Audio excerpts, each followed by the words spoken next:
வேளாரள்ளியில் திமுக சார்பில் ஓரணியில் தமிழ்நாடு உறுப்பினர் சேர்க்கை முகாம் நடைபெற்றது.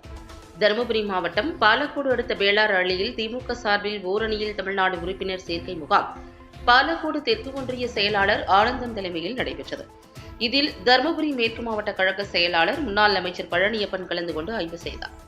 தொடர்ந்து BDA மற்றும் BLA2 நிர்வாகிகள் கூட்டத்தில் உறுப்பினர் சேர்க்கை தொடர்பாக ஆலோசனை வழங்கியவர் கழக தலைவர் ஆணைப்படி 40% உறுப்பினர் சேர்க்கை இலக்கினை வீடு வீடாக சென்று கழக அரசின் சாதனைகளை எடுத்துக் கூறி விரைவாக உறுப்பினர் சேர்க்கை பணியினை முடிக்க வேண்டும் என்றும் கேட்டுக் கொண்டார்.